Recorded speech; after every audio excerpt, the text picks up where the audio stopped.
అనకాపల్లిలో బయటపడిన మరో వైసీపీ ప్యాలెస్. జీవీఎంసీ అనుమతులు లేకుండా హైవే సమీపంలో 1.75 ఎకరాల్లో నిర్మాణం.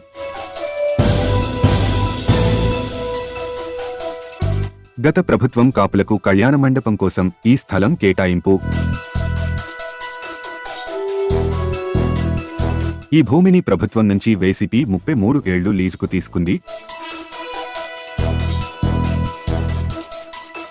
కొత్తూరు నర్సింగపేట జీవీఎంసీ 84వ వార్డులో నిబంధనలకు విరుద్ధంగా వైసీపీ కడుతున్న మరో ప్యాలెస్ వెలుగులోకి వచ్చింది.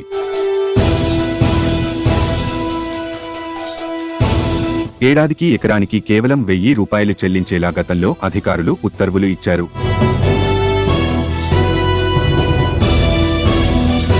తాజాగా ఈ వ్యవహారం బయటకు రావడంతో టీడీపీ ఘాటు విమర్శలు చేస్తోంది.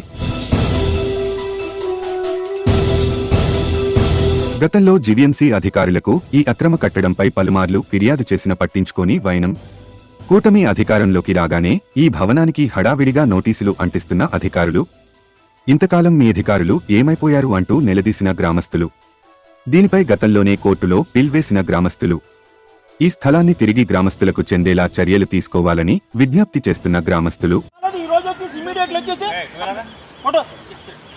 ఫోటోలు తీసేస్తాను, నోటీసులు ఇచ్చేస్తాను. నేను ఆగాడికి నోటీసులు ఇస్తారని తెలిసి కూడా మీకు చెప్పాను తల్లి.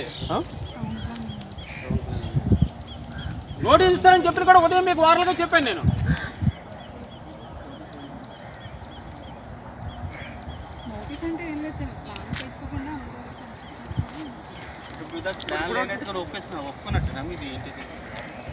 మీరు ప్లాన్ లేకుండా ఇన్ని సంవత్సరాలు అక్కడ బిల్డింగ్ కట్టించినట్టే కదా.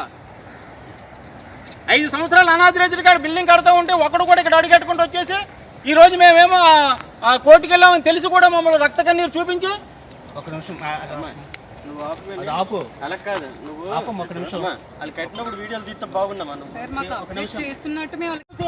ఆపలేదు. ఏడుతో పెట్టగలం అనుకున్నారా? 5 సంవత్సరాలు బట్టి ఏం చేస్తారు ఇక్కడ? ఎన్నిసార్లు మేము దరఖాస్తు ఇచ్చాను జీవీఎంసీలో? ఎన్నిసార్లు నేను దరఖాస్తు ఇచ్చాను అక్కడ?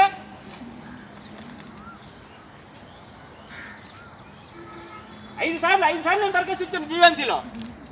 ఒక దరఖాస్తు ఇచ్చాను, ఒక్కసారైనా సరే ఇక్కడ వచ్చి ఏ అధికారులు ఆపలేదు.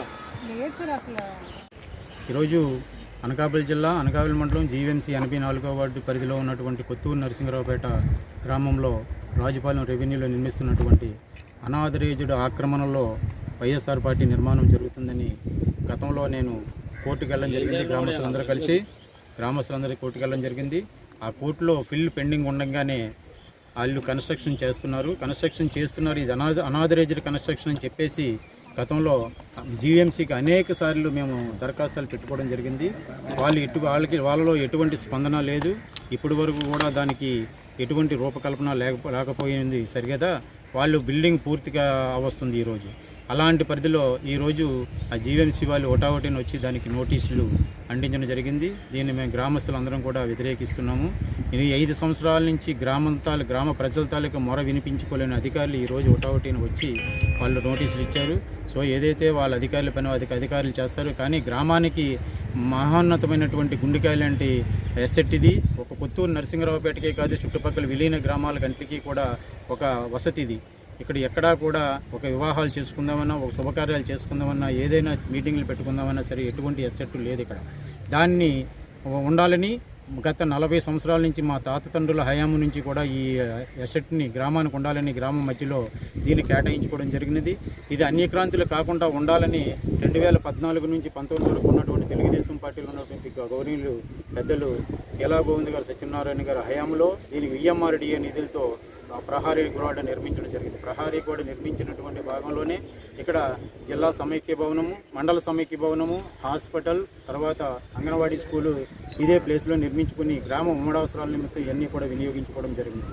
ఇప్పుడు కొత్తగా మనకి ఉమ్మడి పార్టీ ప్రభుత్వం వచ్చింది కాబట్టి వాళ్ళందరికీ కూడా మేము గతంలో ఇక్కడ ఉన్న స్థానికంగా పోటీ చేస్తున్నటువంటి కొంతాల రామకృష్ణ గారికి కావచ్చు, మాజీ శాసనసభ్యులు ఎలా గోవింద్ గారికి కూడా వినియోగించుకోవడం జరిగింది. ఇక్కడ ఉన్నటువంటి స్థలాన్ని గతంలో ఏదైతే కాపు కార్పొరేషన్ బిల్డింగ్కి కళ్యాణ మండపానికి దీన్ని కేటాయించారో అదే ప్లేస్లో అదే పేరుతో కళ్యాణ మండపం నిర్మించాలని అనేక సార్లు పెద్దలకు విన్నవించుకోవడం జరిగినది. వాళ్ళు కూడా స్పందించి ఇక్కడ కాపులకు అన్యాయం జరగకుండా, గ్రామ ప్రజలకు అన్యాయం జరగకుండా చేస్తామనే ఉద్దేశంతో వాళ్ళు హామీ ఇవ్వడం జరిగింది.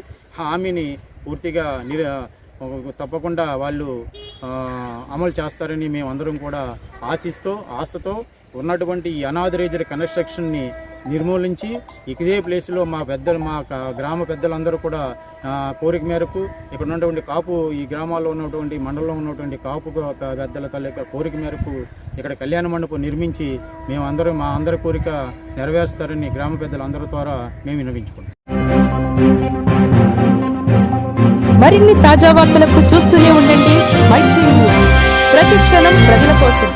Please subscribe.